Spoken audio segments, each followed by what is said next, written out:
Mesdames et Messieurs les autorités cantonales, Mesdames et Messieurs, chers amis, c'est évidemment pour moi aussi un très grand honneur d'intervenir ce soir. Et vous devez vous demander pourquoi ce vieux monsieur de 92 ans vient vous rabattre les oreilles ce soir.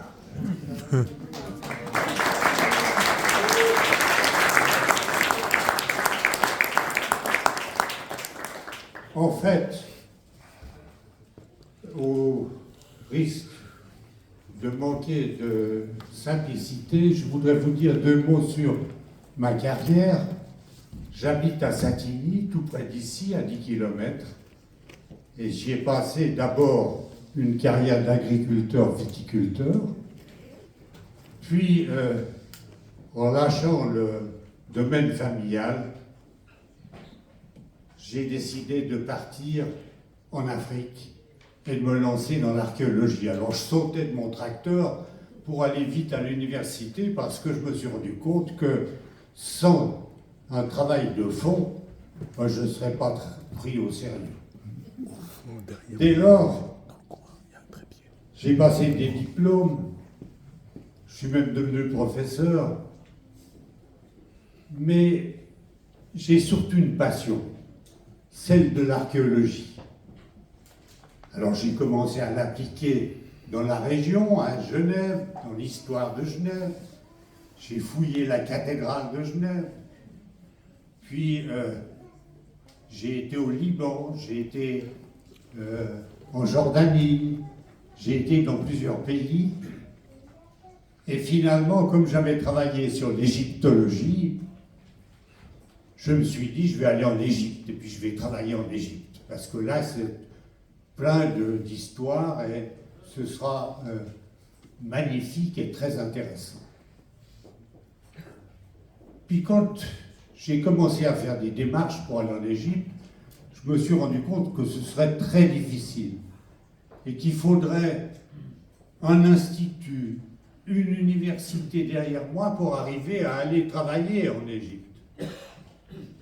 Donc, après des stages, après des travaux sur place, j'ai décidé d'aller au Soudan. Et je me suis dit, au Soudan, je vais trouver l'Égypte, puisqu'il y a des pyramides, puisqu'il y a des vestiges anciens. Et très vite, je me suis rendu compte que finalement, le Soudan n'était pas une fille de l'Égypte, mais c'était un pays à part entière, avec une histoire, et une histoire extrêmement riche. Alors vous me dites, mais pourquoi est-ce que vous participez à nos assises aujourd'hui? Eh bien parce que je me suis très vite rendu compte que l'histoire avait été basée sur un racisme épouvantable. C'est-à-dire qu'on a admis le principe qu'il y avait des cultures occidentales, en Europe tout particulièrement, puis comme dans le bassin méditerranéen il y avait l'Égypte, on a pris l'Égypte, même si c'était déjà l'Afrique, et finalement on a complètement abandonné l'Afrique en tant que lieu historique. On arrive à une situation complètement folle où on va répéter 10 000 fois les mêmes gestes historiques et archéologiques en Égypte, et tout près au Soudan, ça n'existe pas. Il n'y a pas d'histoire, ce sont des Noirs, ce sont des barbares. Dès lors, j'ai eu la chance de pouvoir essayer de comprendre l'histoire d'un pays noir. Et cette histoire est devenue une passion parce que je me suis rendu compte qu'elle était extraordinaire, qu'elle était d'une richesse inouïe, et que même si dans toute l'Afrique centrale, on ne connaît presque rien au point de vue histoire. C'est tout récemment qu'on commence à s'en préoccuper. Mais il n'y a pas eu de travaux, il n'y a pas eu d'organisation. Il y a des instituts d'Égypte dans le monde entier, des instituts grecs, d'instituts romains dans le monde entier, mais vous aurez beaucoup de peine à trouver un institut africain, et surtout d'Afrique centrale. Dès lors, j'ai commencé à me poser des questions, et je me suis dit, mais pourquoi est-ce qu'on n'étudie pas l'histoire, par exemple, du Soudan? Pourquoi est-ce qu'on n'étudie pas l'histoire du Mali? Et peu à peu, on a mis en place un projet avec des amis suisses, un projet qui s'est avéré extrêmement efficace, parce que très vite, on a compris qu'il y avait des cultures soudanaises extrêmement anciennes, et qu'il y avait même, au drame, par rapport au jugement des historiens européens, des cultures très sophistiquées, et même je peux vous dire qu'après 56 ans de travail au Soudan, il y a des civilisations noires qui sont dignes des civilisations connues en Europe. Alors vous allez me dire, mais pourquoi parler de civilisation noire si vous n'en avez pas la preuve? Alors je peux vous dire ce soir, et c'est une grande nouvelle, j'en ai la preuve. On a découvert au Soudan un État complexe, extrêmement sophistiqué, et qui date des environs de 2500 à 1500 avant Jésus-Christ, et qui est complètement indépendant de l'Égypte. Donc, ce Soudan, fille de l'Égypte, ça n'existe pas. Et même les Soudanais, au début, m'ont dit, mais tu perds ton temps ici, il n'y a rien, il faut aller en Égypte, c'est là où il y a l'histoire. Eh bien non, je peux vous dire que l'histoire des débuts de l'Afrique, c'est au Soudan. Et c'est d'un intérêt majeur parce que les États que nous avons découverts sont des États d'une complexité inouïe, et cela 2500 avant Jésus-Christ.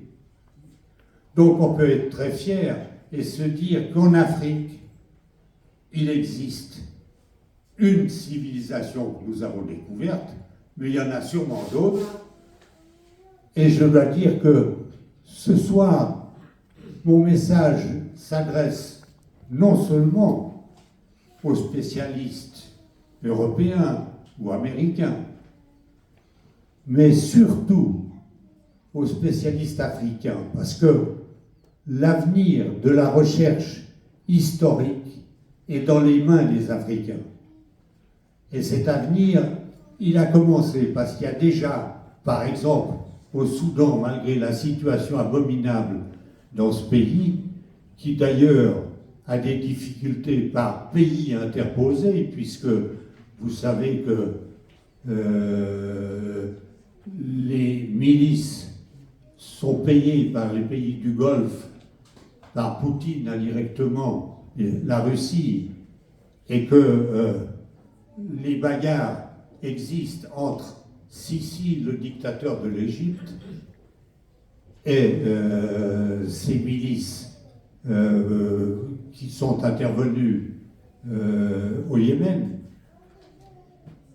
Tout cela est abominable, mais ce qu'il y a de formidable et d'important, c'est qu'il existe un patrimoine, dans ce cas-là du Soudan, mais je suis sûr dans toute l'Afrique centrale, un patrimoine d'une richesse magnifique, et nos résultats, après 56 ans, font la preuve de ce patrimoine. Il y a d'autres missions, par exemple une équipe suisse qui travaille au Sénégal actuellement, et bien d'autres pays actuellement commencent à encourager les recherches en Afrique centrale. Donc, le message que je peux vous passer ce soir est que le passé africain est grandiose et qu'il faut absolument le découvrir, parce que ce passé donnera des racines aux populations actuelles, et ces racines permettront aux hommes de vivre un peu plus en harmonie. Et c'est le message que je voulais vous passer ce soir. Et je vous remercie de votre attention.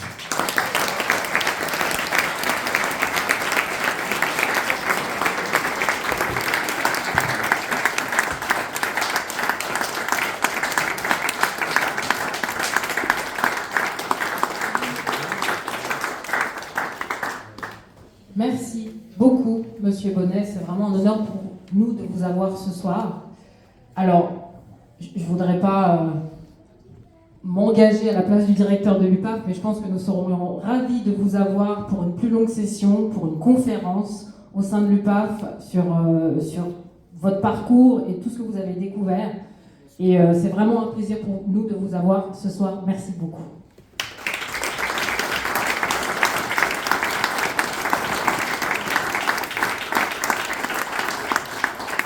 C'était pas prévu, mais c'est une suggestion de Monsieur Bonnet. Je vais prendre une question dans le public. Si quelqu'un a une question assez brève, je vous invite à peut-être lever la main. Et bien voilà, il y a une main, donc je prends la question.